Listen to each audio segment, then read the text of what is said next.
অটোক্যাডে গিট sample design করেন খুব সহজে। বিশেষ করে যারা নতুন আছেন তারা এই ভিডিওটা দেখবেন। বিশেষ করে আমরা কলাম লেআউটে গিড লাইনে স্যাম্পলটা ডিজাইন করার প্রয়োজন পড়ে।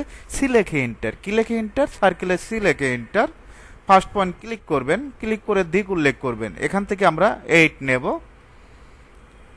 এল লেখে এন্টার, লাইনের শর্টকাট। এখান থেকে আমরা 4 ইঞ্চি, এদিকে 4, এখান থেকে আমরা নেব 6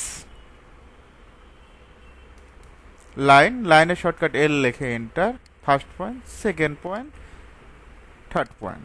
গ্রিড লাইন স্যাম্পল ডিজাইন করা একেবারেই সহজ, জাস্ট সিলেক্ট করে ডিলেট। এখন এইচ লেখে এন্টার, কি লেখে এন্টার, এইচ লেখে এন্টার, সলিডে ক্লিক করবেন, পিক পয়েন্ট, জাস্ট একটা ক্লিক। আমরা যদি অন্য একটা মেজারমেন্ট দিয়ে করি, সি লেখে এন্টার, এখান থেকে আমরা 10 ইঞ্চি নেব। কত ইঞ্চি? 10 ইঞ্চি। তারপর লাইন এল লেখে এন্টার, এখান থেকে আমরা 7, এদিকে 7, যার কাছে যেটা সুবিধা মনে হয় সে অনুযায়ী কাজ করবেন। এদিক থেকে 10 লাইন নেবেন, এল লেখে enter, first point, second point, third point. এখন আমরা এটা ডিলিট করে দিব।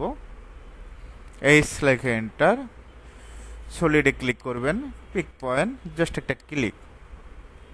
এখন আপনার কাছে যদি এই মেজারমেন্ট দিয়ে গ্রিড লাইনের স্যাম্পলটা ভালো লাগে, এটা দিয়ে করবেন।